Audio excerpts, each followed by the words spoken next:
linoleums or whatever. But it's interesting because Target has this too where the Heritage, you have your window time when you have to be there, 9 to 3 if I'm not mistaken, yet you have to have your 8-hour day. So some people come in earlier, some people come in later, what childcare things. As long as you work and communicate with your team, they're very flexible that way.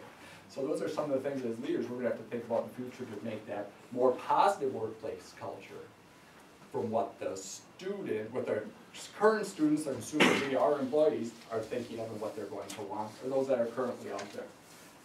As a matter of fact, with Target, I have my son's, one of his classmates, he's working for Ernst & Young, so one of the top accounting firms, right? And he says, yeah, I'm thinking of leaving. And I said, why's that? And he said, I just don't fall off your chairs.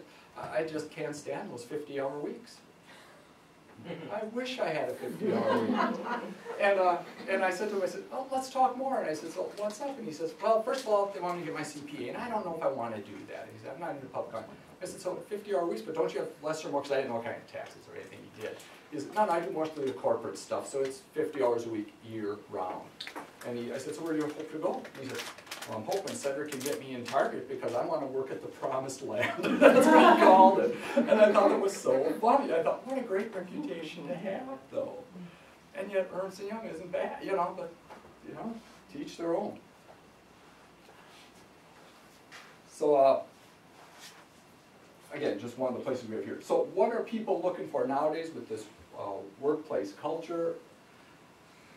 Generation Z is what I saw written. I saw Millennium written, and I tried to figure out what are we going to call these people. And I said, what, doesn't matter what you call them, because even they said the ones that are the people that are younger, now my son, I'm talking 25 years old, the people that are younger, they're used to what we've had to learn as far as the way to communicate, the media that's available, and just how our work lives are gone.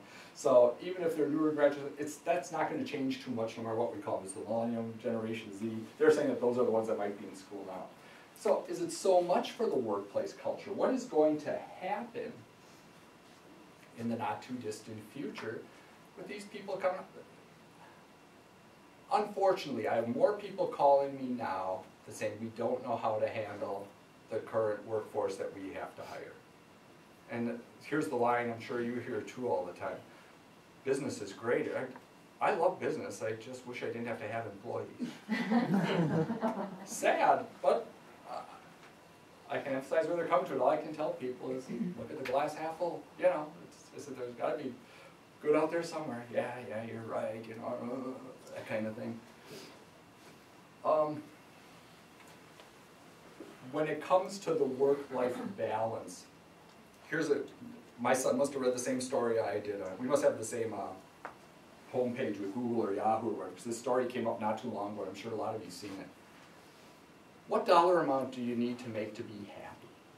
75. Yeah, you read it too. 75,000 a year seems that you make above that, it doesn't matter anymore. That just seems to be the nice level to work at. And my son's the kind of person where I said, interest rates aren't going to get any better, time to buy a house. And he said, oh, I'm not ready for that yet. I don't know if I want to make that commitment, And I went, okay. And I said, then the father came out. Are you putting the maximum away that you can for retirement with your 401k? Yeah, I maxed out everything. I went, okay, fine, then do what you want for now. That's the main thing. And he goes, yeah, I'm just not ready to purchase that house yet because I said, so what do you enjoy? He says, I read that 75,000 makes you happy. And he said, I'm fortunate to almost be there. So I said, you're going to coast? And he said, no, it's just that if raises come, fine. He said, I suppose with promotions they'll come, but if they don't, that's okay too. And he says, I believe in, don't tell the Manitowoc County home builders. He says, I believe more in events than I do about material, to own things. Because he went to Europe to see a concert once, he went to New York for a week, and he does those kind of things. And he said, that's more important to him. And I said, well, more power to you. If you ever get a few extra bucks, if you want to take Pa along, you know where I live. But it is interesting here's what they're seeing today. And in order to make that corporate workplace culture for newer people coming in, and for us right now, let's admit it, these are some of the things we'd love to see. I'm flexing today.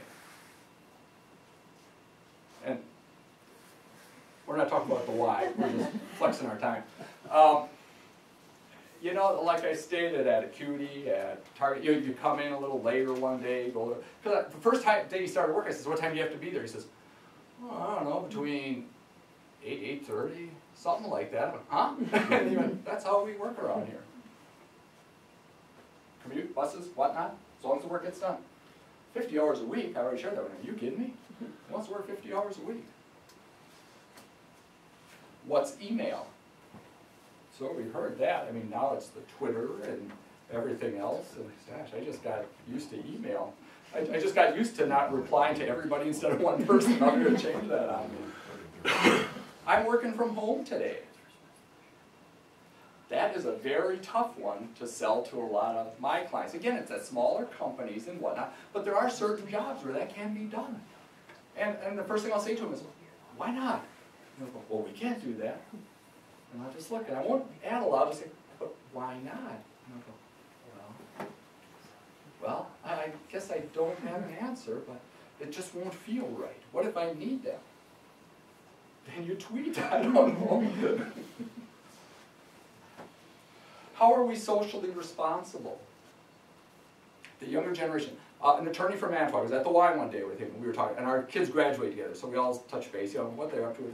And his daughter was in Africa, and volunteer work over there, and the one thing he said, close to graduation, I'll never forget this, he said, well, one thing, maybe we didn't do the job, and he meant our generation, I'm assuming, he said, maybe we didn't do the job we could as far as helping other people as much as we maybe should have. But we're not going to have to worry about that with this newer generation. And I see that with my son too, and his daughter didn't love him. My son, he saw something one day and he said, hey, wait a minute, I got to get a check in the mail. Well, he really didn't get a check in the mail. Somehow he did it on his phone, but he had to get money to him. So it's a neat thing to say. Again, we heard it, who needs a ton of money? The same thing with the gentleman who's the accountant. He says, yeah, you know, this partner stuff and all that, I don't want those headaches. I don't want to work. And it's not that they're not ambitious or they don't do a good job. It's just that I think what they've seen is our generation work our tails off, and then all of a sudden there's a crash and your home's valued at 20% less than what it was at the peak. Who wants to go through all that? Why worry? And to a certain extent, I see where they're coming from. I go, well, if that's their mindset, I better have some input into that, whatever that may be. I want to have input into those decisions. A lot of people don't want to be told what to do. And yet, for me, and parts of the textbook that I use at Silver Lake, they're talking that being the ideal workplace culture. But I'm not so sure. I'm not so sure. Because people are going to be different no matter what. You're not going to be able to please everybody all the time by having one set way. Let's take a look at a larger company and just the type of people that you'd have in that organization. I can show this company with you. Lakeside. I was with their HR person from Sheboygan, and we had breakfast one day, and he was saying, and somebody walked by who was in accounting at Lakeside, and he had his shorts on, his casual Friday, shorts on, legs like that, we wouldn't wear them, but we won't say it. And what ended up happening, they said, oh, that's right, you work in the fund department. You're in charge of the fund department, HR. And this was the accounting department speaking up. So it was just interesting to see, even within an organization, the subcultures that are out there. And that's another thing that's going to be difficult to work with. And let's touch base on this before we get into that. Not another meeting. Oh my gosh, meeting to death, and like I said, they're fine when something gets done. For numerous companies, sometimes they'll say, hey, we want you to sit in this meeting and tell us what you think. I went, okay. So I sit there and I go, so how long is this meeting going to last? Well, until we get the work done. And I said, okay, where's the, you start asking the questions before you get in, so where's the agenda of what the work's going to be? Oh, we don't have an agenda. What time does it start? Well, it starts at 9. So you don't know when it'll end? No. Don't they have other work to do? Oh yeah, they usually get really mad because sometimes the meetings will last till 11. And I'll go, and what gets done? That's it, sometimes nothing. So they knew it, and they still didn't change it. Okay. Just a couple things I want to share with you, and then we're open for discussion, for questions, or whatnot. a couple things they mentioned. I just want to run by you some of the cultures that you can expect to see. And interestingly enough, when you do some research and start reading it, there's only two that would be more or less a positive that I think people would agree with, that you want these components. And that would be a high performance culture, the can-do-it spirit, that type. And a lot of people, now there's where you get, it's very broad, right? So a lot of people would say, yep, that's what we have, high performance culture, can-do-it spirit, or whatnot. And I'm sure that the gentleman in the city south of Manitowoc, who I went to visit, I bet he would have said that's the kind of culture he has too, because look at the materials we can turn out. Look at what that machine can do. Look at this, look at that. And nobody will look them in the eye, though. Nobody will look that person in the eye and even say good morning. The adaptive cultures. Management can accept change, or the people in the organization can accept change. I mentioned the St. Francis in Manitowoc, the change that they had to go through. Take a look at companies like Apple, eBay. It's constant change. Unhealthy cultures, obviously cultures resistant to change. How often is it one way, my way?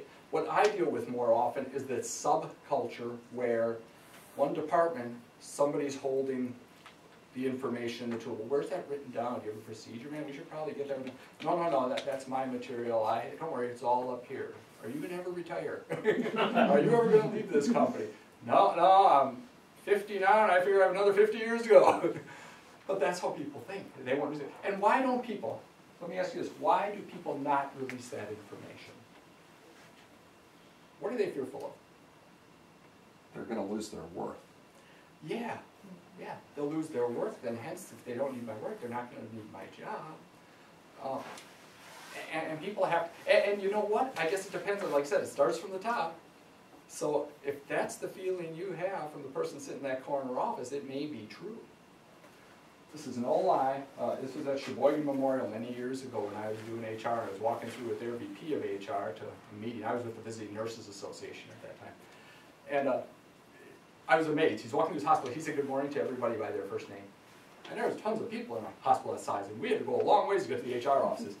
And the one thing that I found interesting was, he said good morning to this one guy, and he poked me, and he's like, I tell you about when we get to our office. We got upstairs. I said, what's up? And he goes, I said, you mentioned Joe. And he said, yeah, Joe's been here 35 years, has never taken a day off, other than his weekend, the 2 days that he has.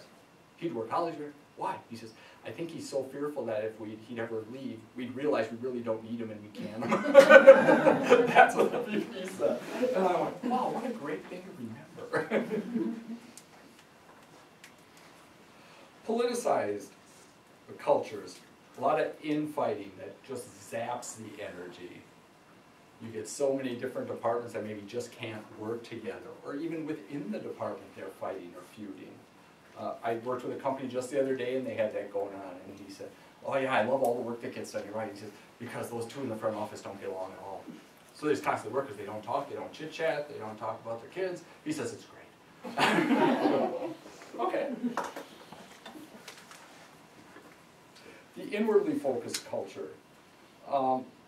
They focus so much on profits and margins and all the things that are important to run a business, but then you lose track of your customers, especially if it's a certain industry of, such as that. Unethical, greed-driven cultures. Bernie Madoff, need we say more? Not only is it greed and driven, but it's fake. It's a sham. And the last one I think is the most important, incompatible subcultures, and we sort of touched base on that. Again, within the organization, what's going on in a larger company, you're going to maybe have, how come our department can't run as well as your department? Well, one is the person upstairs working on something. I worked with a company one time, and they grew. They grew from, I was with them when they had 6 employees, and they were almost at 50 when I hired myself out of a job by hiring their business manager, and they didn't need HR help anymore. Periodically they'll call for something, but not like it used to be. And I was fine with that because I did the job they were supposed to do, so they must have been happy with it. But what ended up happening was, he said, it was a computer, it wasn't in this area, but it was a computer software type company. And they said, we have our customer service people and we have the programmers, etc. And he went, we're going to keep these people upstairs and these people downstairs. And I went, you really want to do that? And he said, why? And I said, I'm fearful of silos, where all of a sudden they're not going to be talking to one another. And I said, even though they have these direct areas, I still think they're going to probably need to communicate, right? And he went, yeah. I said, give me an example of that. So he gave me an example, and he was right, and it made sense. So they ended up switching up that building, because he was worried about, he didn't think about that at first, but then when we talked about it, he goes, oh wow, I guess that could happen. And who knows, maybe it would, maybe it wouldn't have, but, because he didn't have the strong, technically he was very good leadership. The people skills part of it, and I don't think this person maybe had that, or he needed to learn it and grow into it, so. Now, I have a fun little exercise to end the day. And if you want copies of this, just email me, or I'll email them to you and you'll have this. Take one down, pass it around. In these squares that you will see, I want you to put a check by anything that sounds like you in relationship to work. You can do this kind of, this is your poor man's Myers-Briggs.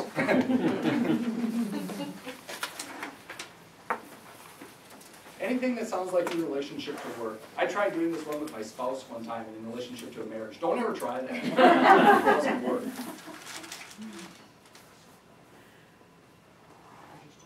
It doesn't matter what square it's in. It doesn't matter how many checks you put on. Just put a little check by each one that sounds like you.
Then when you finish your checks, then in each box, add up how many checks you have in that box.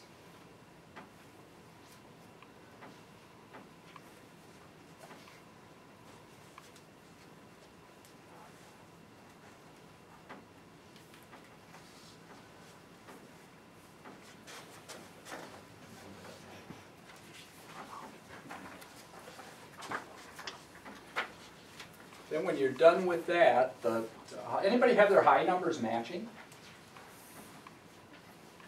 Okay. Anybody have? Good, good.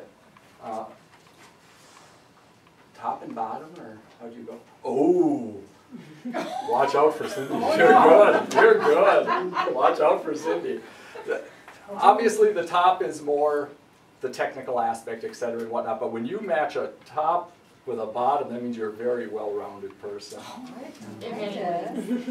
Oh gosh. I made a couple people's day. Maybe, yeah, maybe not. Now what's going around, take your highest numbers and read the description. That's going to probably come pretty close to you, give or take a couple things. And you'll say, well, what does this have anything to do with corporate culture? Well, the way I take a look at this is, we are leaders, and if we have to have a part in developing that corporate culture, aren't we going to want to know what our strengths and our areas that could use improvement are, and make sure that when we need to put on that other hat that our number maybe wasn't that high, that we can do it?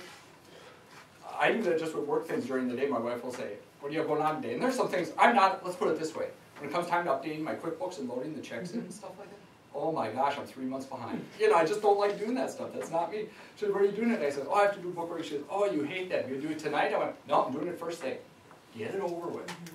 So we learn how to address things as well, because if we're going to be leaders, aren't we going to want to know where our strengths and weaknesses are? And hence, when it comes time, I don't believe in testing when you're hiring employees in the beginning. At the end to make a decision, maybe there's certain testing you can do, but aren't you going to want to know a person that some of those traits may very well fit the corporate culture you have, or the culture that you're maybe going to have to be part of changing? So it's good to know yourself and others.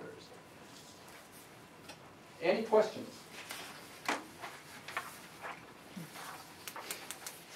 I'm here for a while if you want to ask me anything after. Otherwise, I want to leave you with one more thing, and here's the tough thing for leaders to do, especially when you have a business. And a gentleman shared this with me one time, and it may force me to take chances. And I think in a strong culture, you're going to want a person that's also out there taking chances, or you're not going to be able to change and grow, etc. And he said, you know what? I expect you to make a mistake. That was good. I don't want you to make the expensive ones more than once. And even the one I did make, I really didn't consider that expensive, but he did. So, any questions, stick around. Thank you so much for your time, and have a great day. And thank you for coming out this cold weather. All right, please join me.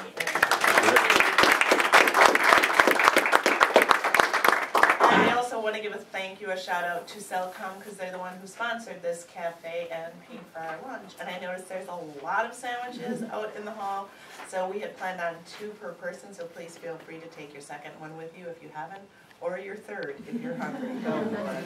But once again, thank you for coming in, and please enjoy your day, and hopefully it's warming up out there. I don't know, but I'm hoping.